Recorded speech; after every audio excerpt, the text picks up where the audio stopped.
Private First Class Daniel Reyes was only 22 when he stepped onto the grounds of Camp Granger, a remote but heavily secured military base tucked deep within the woods of North Carolina. Fresh out of basic training and full of pride, Daniel had been assigned to the communications unit, nothing glamorous but crucial work.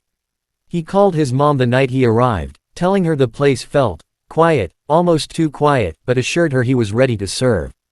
That would be the last anyone ever heard from him. One crisp October morning, Daniel didn't show up for roll call. At first, his absence was chalked up to miscommunication or perhaps a routine assignment he forgot to log. But when the hours turned to days, the base went on alert.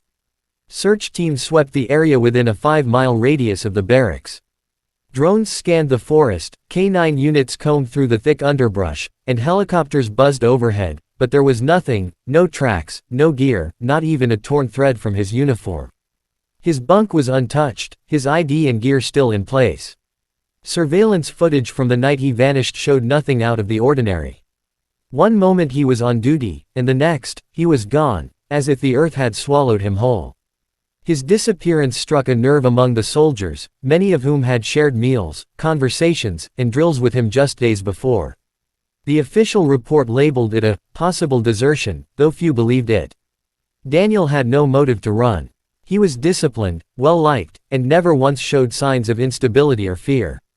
But without evidence, his file was eventually archived, marked inactive, and his name slowly faded into whispered speculation around the base.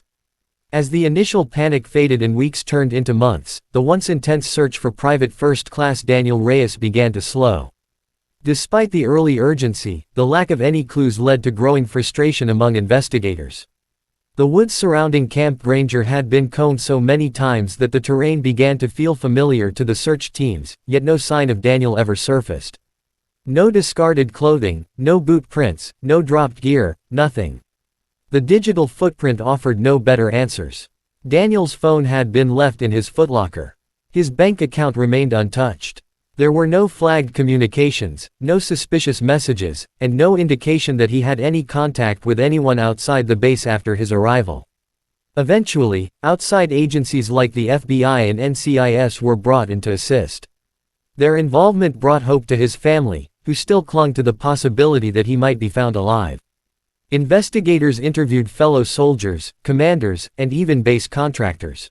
But everyone repeated the same thing: Daniel had seemed fine. He kept to himself, did his job, and didn't have enemies. There were no disputes, no disciplinary actions, and no romantic entanglements that might have pointed to a motive for disappearance. The official narrative remained unchallenged: he was there one night, and gone the next. Slowly, the story began to lose its weight. News coverage dwindled. The base went back to its daily routine. Training resumed. Soldiers came and went. New recruits arrived, many never even hearing about the Marine who'd vanished. Daniel's family, however, never gave up. His mother called the base every month, hoping for updates that never came. His sister posted regularly on social media, keeping his photo in circulation, her messages full of grief and fading hope. His case remained open but inactive, a cold file in a drawer labeled with his name. Inside the camp, rumors and ghost stories began to swirl. Some believed he had run away, others whispered about underground tunnels or top-secret experiments. But without evidence, the truth remained buried, and Daniel Reyes became just another mystery, an echo lost within the walls of Camp Granger. Within the confines of Camp Granger, time moved on, but the disappearance of Daniel Reyes never fully faded from the minds of those who had served with him. Among the older soldiers, his name would still come up in quiet conversations late at night, spoken cautiously, almost like invoking a ghost. To many, the official explanation never sat right. The military had labeled it as a likely desertion, but no one who actually knew Daniel believed that. He wasn't the type. He was dependable, loyal, and showed no signs of disillusionment with the service. In fact, just before he vanished, he had spoken excitedly about applying for recon training. The thought that he had simply walked away didn't make sense. Speculation took root where facts were scarce. Some soldiers whispered that Daniel had been recruited into a covert black ops program, the kind that erases your identity and demands absolute silence. Others believed he had discovered something he shouldn't have, something classified and dangerous, and was removed to preserve the secrecy of the base. A more disturbing theory floated among the night watch crews, that something inside the camp had taken him.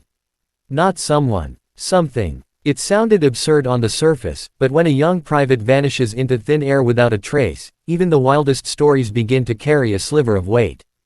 Guards on night shift started walking in pairs.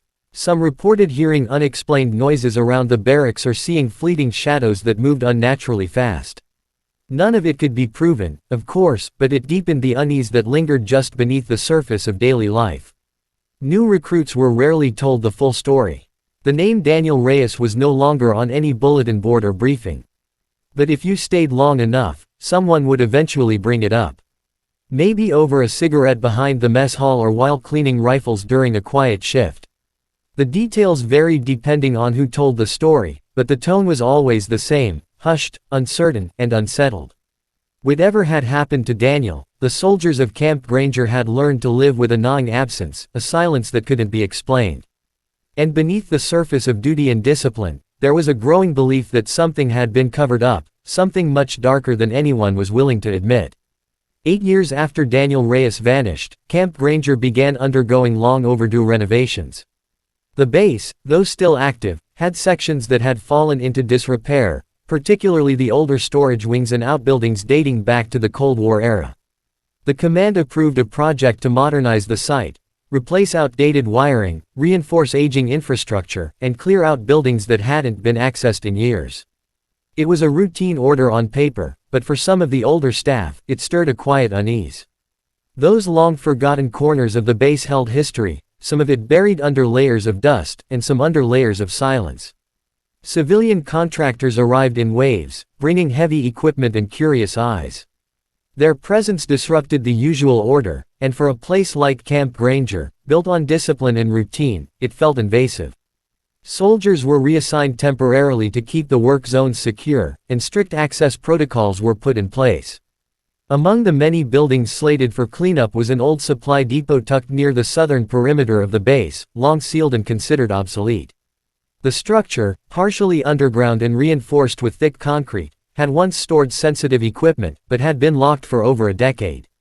No one could remember the last time anyone had gone inside. When the demolition crew reached that building, they noticed the steel hatch was unusually well welded, as if someone hadn't just shut it, they had tried to make sure it could never be opened again.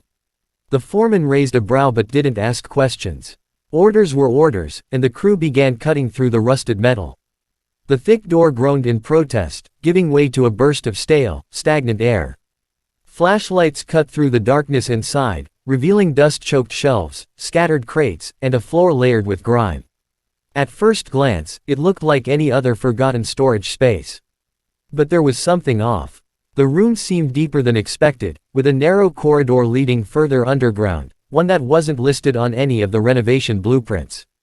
The contractors hesitated. Even the soldiers assigned to escort the team seemed tense, instinctively gripping their weapons as if expecting something. Word of the discovery quickly reached the commanding officer, who ordered the area locked down until further notice. Within hours, access was restricted to base personnel only. Whatever lay behind that corridor, it was clear this wasn't just another cleanup job. And for the first time in years, the name Daniel Reyes resurfaced, not spoken in whispers this time, but echoing sharply through the minds of those who remembered. As the sun dipped behind the trees surrounding Camp Granger, casting long shadows across the base, a specialized engineering unit was brought in to explore the corridor discovered beneath the sealed-off depot. The renovation crew had been ordered to stand down, and military personnel quickly took over. The structure, once believed to be a standard supply bunker, had revealed a concealed passageway lined with reinforced concrete and old ventilation grates, partially rusted but still intact. The air inside was heavy, metallic, and stale, untouched by time, yet filled with an eerie stillness. The deeper the team went, the more obvious it became, this part of the base had been deliberately hidden. There were no markings on the walls, no room numbers, and no record of it in the base's architectural archives. It shouldn't have existed. Roughly 50 feet in, the team reached a small, sealed steel door at the end of the passage. Unlike the previous hatch, this one hadn't been welded shut, it had simply been locked, and from the outside. A keypad was mounted beside it, its face dead, the wiring decayed with age. With authorization from command, the team forced the door open. A thick, musty darkness spilled out, and when the beams of their flashlights pierced the room inside, every soldier present fell silent. It was a room, small, maybe 10 by 10 feet, windowless, with walls of reinforced steel and a bolted-down cot in the corner. The air inside was damp, cold, and still held the faint trace of rot. On the cot lay what was left of a human body, skeletal, still clad in a military-issued uniform bearing the name tag, Reyes. For a long moment, no one spoke. A low hum from a forgotten power source echoed faintly, as if the room had once been monitored, supported, and maintained, until it wasn't. The body's position was haunting. Laid on its side, one arm stretched toward the door, fingers just inches from the seam where freedom might have been. The room told a story no official report ever had. Scattered around were remnants of old ration packs, empty water bottles, and a tattered notebook whose cover was almost completely worn away. The presence of these items confirmed the unthinkable. Daniel Reyes hadn't vanished into thin air, nor had he run. He had been trapped, locked inside a hidden room, buried beneath the very base he had been sworn to serve. Somehow, no one had known. Or worse, someone had known and ensured that he would never leave. As the forensic team began to document the scene, the horror settled in among the personnel present. What had once been speculation, rumor, and ghost story was now undeniable reality. And the questions it raised would shake the foundation of Camp Granger to its core. The discovery of Daniel Reyes's remains beneath Camp Granger sent shockwaves through the entire base. Word traveled fast, despite official efforts to keep the situation contained. Soldiers whispered nervously in the mess hall, officers exchanged grim looks behind closed doors, and security around the site was immediately tightened. The sealed room where his body was found became the center of a classified investigation, swarming with forensic experts, military investigators, and intelligence officers flown in under urgent orders. The base, once running on routine, was now gripped by tension, as if something deeply buried had finally surfaced, and no one knew what might come next.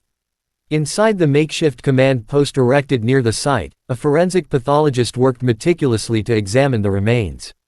The condition of the body, while skeletal, offered clues. The bones showed no signs of violent trauma, no bullet wounds or fractures consistent with a struggle, but there were unmistakable indicators of prolonged stress and starvation. The report noted that Daniel had likely survived for weeks, maybe even longer, in isolation. The rusted ration packs and empty water bottles were a haunting testament to his will to live, a fight that ended in silence, just inches from the door that never opened. The position of the body, especially the outstretched arm, spoke volumes. He had hoped someone would come. Someone never did. But the most disturbing finding came not from the remains, but from the objects surrounding them. The old, torn notebook found near his cot contained frantic scribbles. Many pages were illegible, water-damaged, and faded, but some lines could still be read. Still no sound outside. Door won't budge. I hear footsteps at night, but no one answers. Another entry simply read, "Why me?" A third was even more unsettling. "I think they know I'm here."